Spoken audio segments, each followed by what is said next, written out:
रखेंगे। भारत के प्रधानमंत्री माननीय नरेंद्र मोदी का आगमन होता हुआ गणतंत्र मंडप में।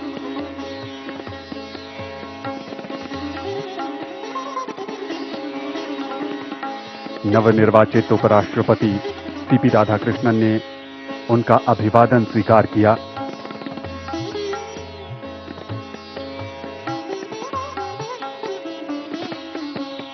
अगर कार्यकाल के नजरिए से देखें तो सर्वपल्ली राधाकृष्णन और हामिद अंसारी का कार्यकाल उपराष्ट्रपति के तौर पर सबसे लंबा था। दोनों ने 10-10 वर्ष की सेवा की बतौर उपराष्ट्रपति। और सबसे छोटा कार्यकाल अगर उपराष्ट्रपति के तौर पर देखें तो वीवी गिरी का था। 1967 से 1969 के बीच सिर्फ 2 वर्ष का कार्यकाल था उनका।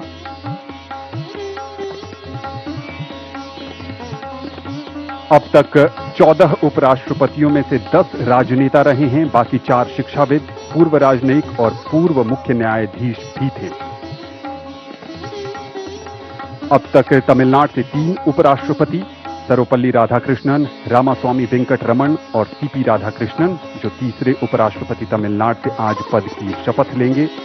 आंध्र प्रदेश से भारत को अब तक 2 उपराष्ट्रपति मिले हैं, डॉक्टर जाकिर हुसैन और एम वेंकैया नायडू। राजस्थान से भैरव सिंह शेखावत राधाकृष्णन, जो तीसरे उपराष्ट्रपति तमिलनाडु से आज पद की शपथ लेंगे। आंध्र प्रदेश से भारत को अब तक 2 उपराष्ट्रपति मिले हैं, डॉक्टर जाकिर हुसैन और एम वेंकैया नायडू। राजस्थान से भैरव सिंह शेखावत और जगदीप धनखड़। मध्य प्रदेश से शंकर दयाल शर्मा और मोहम्मद हिदायतुल्ला। उत्तर प्रदेश से गोपाल स्वरूप पाठक। ओडिशा से वीवी गिरी। पश्चिम बंगाल से मोहम्मद हामिद अंसारी। केरल से के.आर. नारायणन। कर्नाटक से बी.डी. जट्टी। पंजाब से के. कृष्णकांत।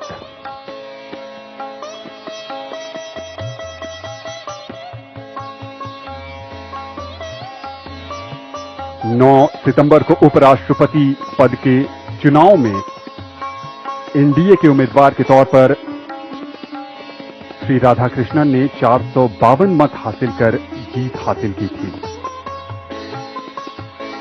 और जबकि इनके विपक्षी उम्मीदवार को 300 मत हासिल हुए थे। यहां गणतंत्र मंडप में इंतजार है भारत की राष्ट्रपति द्रौपदी मुर्मू का, जो नवनिर्वाचित उपराष्ट्रपति को पद की शपथ दिलाएंगी।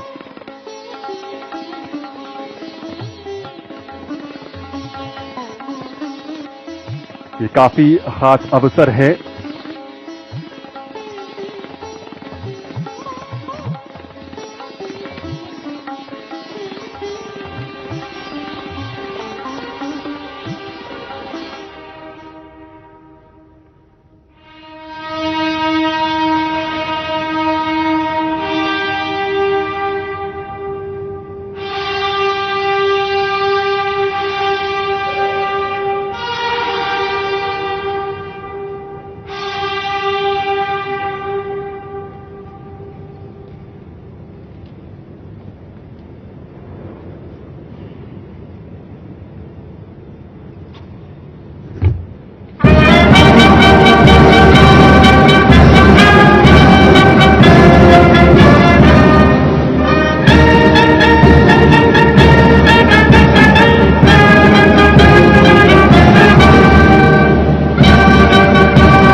आदरणीय राष्ट्रपति महोदय, यदि आदेश हो तो निर्वाचन आयोग से प्राप्त उपराष्ट्रपति के निर्वाचन का प्रमाणन पढ़ा जाए।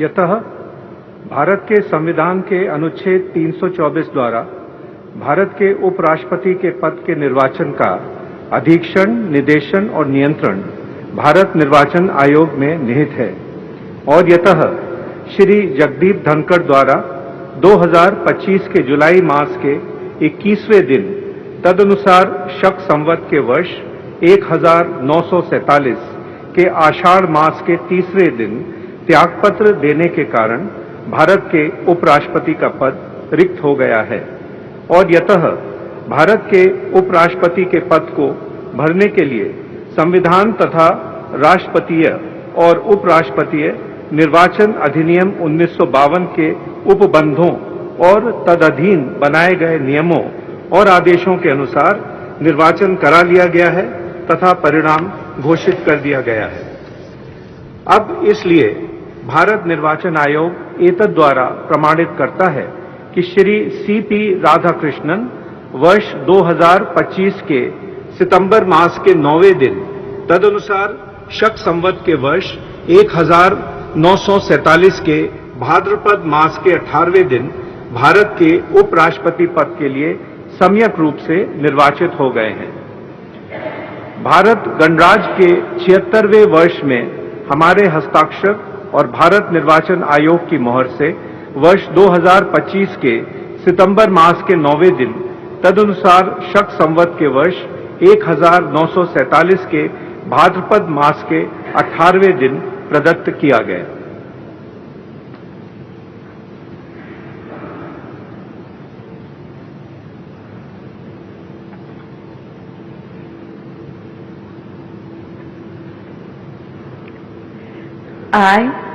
I, Chandavaram Ponnuswamy Radhakrishnan, do swear in the name of God do swear in the name of God that I will bear true faith and allegiance that I will bear true faith and allegiance to the Constitution of India to the Constitution of India as by law established, as by law established, and that I will faithfully discharge the duty and that I will faithfully discharge the duty upon which I am about to enter.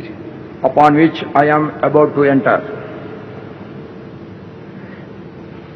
Congratulations.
आदरणीय राष्ट्रपति महोदय, आपका आदेश हो तो आज के समारोह की कार्रवाई समाप्त की जाए।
भारतीय गणतंत्र के लिए आज का दिन विशेष बन गया। चंद्रपुरम पोन्नु स्वामी राधाकृष्णन ने देश के 15वें उपराष्ट्रपति के तौर पर शपथ ली है। देश भर की शुभकामनाएं उनके साथ हैं और उम्मीद है कि वो भारत को सशक्त और विकसित बनाने में अपनी रचनात्मक भूमिका निभाते रहेंगे।